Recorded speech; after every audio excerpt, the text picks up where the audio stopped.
Favourite serials இனி டிவிக்கு முன்பே சன் நெக்ஸ்ட் ஆப்ல ஜாலியா எல்லாருக்கும் முன்னாடியே பாருங்க. இப்பவே சன் நெக்ஸ்ட் ஆப்பை டவுன்லோட் பண்ணி சப்ஸ்கிரைப் பண்ணுங்க. பரவாயில்ல, என்ன பத்தி என்ன இருக்கு? நீங்க சந்தோஷமா இருக்கீங்கல்ல, அது போதும். நீங்க உங்க இஷ்டப்படி பேர் வச்சுக்கங்க. உங்க சந்தோஷத்துக்கு அது அப்படியே இருக்கட்டும். ஆனா இந்த வீட்ல பிறக்கிற எல்லா பொம்பளை பிள்ளைக்கும் என்ன பொறுத்த வரைக்கும் பேரு மீனாட்சி தான். நீங்க எப்படி வேணாலும் நினைச்சுக்கோங்கம்மா, யாரும் உங்களை தடுக்கல. நானும் தெய்வானையும் குழந்தையோட இதய துடிப்பை கேட்ட நாள்ல இருந்து குழந்தை ஆணா இருந்தாலும் சரி பெண்ணா இருந்தாலும் சரி ஒரே பேரா இருக்கணும்னு யோசிச்சு யோசிச்சு வச்ச பேருமா. அப்படிதான் நாங்க அவளை கூப்பிட்டு இருக்கோம். அதான் தெய்வான கோவப்பட்டுட்டா, வேற எதுவும் இல்லம்மா, தப்பா எடுத்துக்காதீங்க.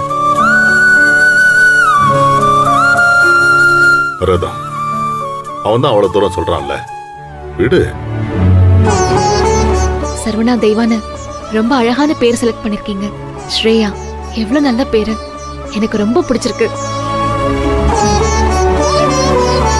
புனிதா, நீங்க எதுவும் பேசாதீங்க. அண்ணா, என்னென்ன இப்படி சொல்றீங்க? நான் எங்களோட உரிமையை கேட்டேன், அவ்வளவுதான். அக்கா, நீங்களும் அண்ணனும் வந்து உங்க மருமகளுக்கு பேர் விட்டு அவளை தொட்டில போடுங்க. உங்களை மாதிரி அவளும் ஒரு பெரிய பிசினஸ் உமன் ஆகணும்னு வாழ்த்துங்க அக்கா. வாங்க கபிலன், வாங்க. கபிலன், ப்ளீஸ் கபிலன்.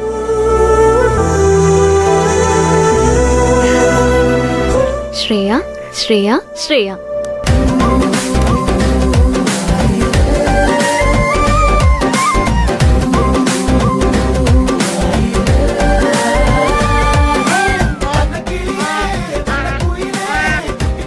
ஸ்ரேயா, ஸ்ரேயா, ஸ்ரேயா.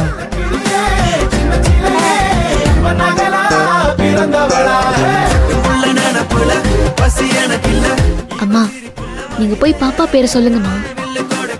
போங்கம்மா, வாங்க போங்க. அடியே என் தங்கம். ஸ்ரேயா, ஸ்ரேயா, ஸ்ரேயா.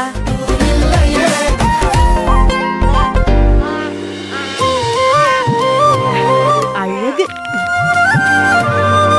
வாமுதா,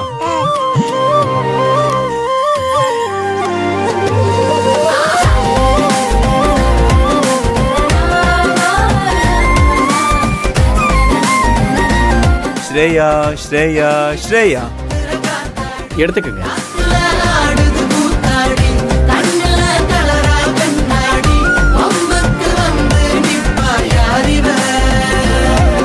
ஸ்ரேயா, ஸ்ரேயா, ஸ்ரேயா.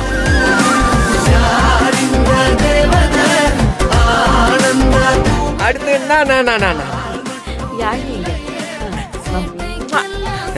ஸ்ரேயா, ஸ்ரேயா, ஸ்ரேயா. ஸ்ரேயா குட்டி, உனக்கு விளையாடுறதுக்கு மாமா இருக்கேன். இனிமே நம்ம ரெண்டு பேரும் ஃப்ரெண்ட்ஸ். கை கொடு, கை கொடு, கை கொடு. இந்தா, இது மாமாவோட அன்பளிப்பு. உன்னால தான் வாங்கிக்க முடியாதுல. டேய் புடுறா.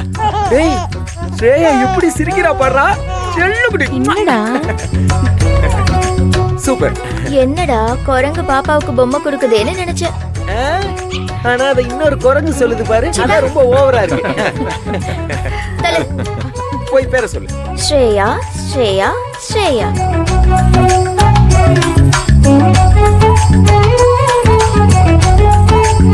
தெய்வானே, தொட்டில போட்டுடலாமா?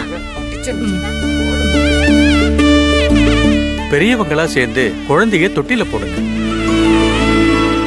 அடையாத கல்வியும் குறையாத வயதுபோர் கபடு வாராத நட்பும் கன்றாத வளமையும் குன்றாத இளமையும் கழுபிணி இல்லாத உடலும் சலியாத மனமும் அன்பு அகலாத தவறாத சந்தானமும் தாழாத கீர்த்தியும் ஆறாத வார்த்தையும் தலைகள் வாராத கொடையும் தொலையாத நிதியமும் பொருளாத கோலமும் துன்பமில்லாத வாழ்வும் துய்யனின் பாதத்தில் அன்பும் உதவி பெரிய தொண்டரெடுப்புட்டுக் கண்டாய் அலையாடி அறுத்துயில பாயனது தங்கிலே ஆதி கடவுள் வாழ்வே அபுதீசர் ஒரு பாகம் அகலாத சுகவாரி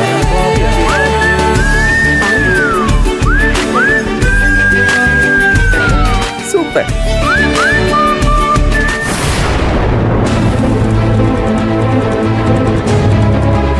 இங்க பாருங்க, இங்க பாருங்க, இங்க பாருங்க. அக்கா என்னமுதா கிச்சன் வாங்க, நான் உங்ககிட்ட கொஞ்சம் பேசணும். நீ போ, நான் வரேன். என்னடா செல்லம் தங்க கட்டி இங்க பாரு தாத்தா பாரு இங்க பாருங்க பாரு இங்க பாருங்க.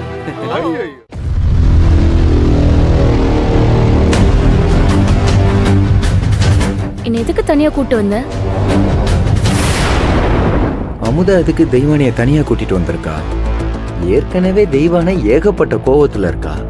இதுல அமுதா எதுவும் ஏத்தி விட போறாளோ? அப்படி என்னதான் பேசுறான்னு பாப்போம்.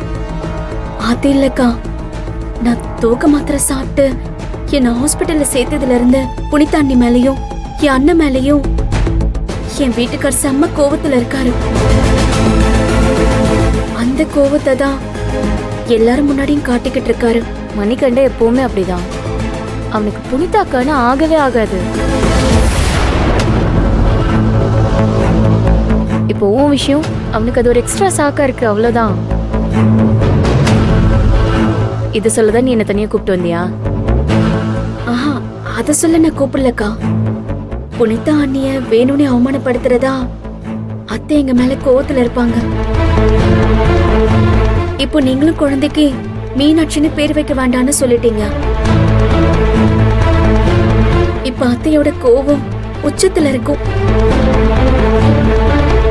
அத சரி பண்ணலான்னு ஏதாவது யோசிக்கதான் நான் உங்களை கூப்பிட்டேன். அத்தைக்கு மேல இருக்க கோவம் இப்ப சரியானா என்ன, சரியாகலன்னா என்ன? இதெல்லாம் சரி பண்ணணும்னு கிளம்பணும்னு வச்சுக்கோ. வாழ்க்கை முழுக்க நான் யாரையாச்சும் சரி பண்ணிக்கிட்டு அப்படியே கோமாளித்தனம் பண்ணிக்கிட்டே இருக்கணும். யானி, சாரி, ஏதோ ஒரு ஞாபகத்துல சிரிச்சிட்டேன். நீங்க பேசுங்க. நான் சொல்ல வந்தது அது இல்லக்கா. சரி சொல்லு, அப்படி என்னதான் ஐடியா சொல்றேன்னு நானும் கேக்குறேன். நாம எல்லாரும் அத்தை மாமா பக்கத்துல இருந்து ஃபேமிலி போட்டோ எடுத்துக்கிட்டா அத்தைக்கு கோவம் குறையும்ல. யாழினி, இதுக்கு நீ தாராளமா சிரிச்சுக்கலாம்.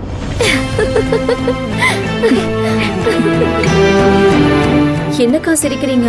அத்தை மாமா கூட நம்ம எல்லாரும் போட்டோ எடுத்தா அவங்களுக்கு எப்படி கோவம் குறையும்? நாமன்னு சொன்னது நாம மட்டும் இல்ல, நீங்களும் சரவண மாமாவும் மணிகண்ட மாமாவும் மட்டும்தான். அப்படி ஒரு போட்டோ எடுத்து வீட்டுக்கு நடுவுல மாட்டினா இந்த குடும்பத்துல நாமளும் முக்கியத்துவம் மாணவங்கன்னு அத்தை மனசுல பட்டுக்கிட்டே இருக்கோம்ல. அது மட்டும் இல்ல, மணிகண்ட மாமாவும் சரவண மாமாவும் சின்ன வயசுல இருந்தே அப்பா அம்மா கூட உரிமையா பேசணும் பழகணும்னு ஏக்கத்துல இருந்தாங்க. ஆனா அத்தை மனசுல புனிதாண்டி நிரந்தரமா இடம் பிடிச்சதுனால இது வரைக்கும் அவங்க கூட தனியா போட்டோ எதுவும் எடுத்துக்கலன்னு என் வீட்டுக்காரு சொல்லிக்கிட்டே இருப்பாரு. இப்படி ஒரு போட்டோ எடுத்தா எத்தனை பேருடைய ஆசை நிறைவேறும். எனக்கு தோணுச்சு, அதான் சொன்னேன்.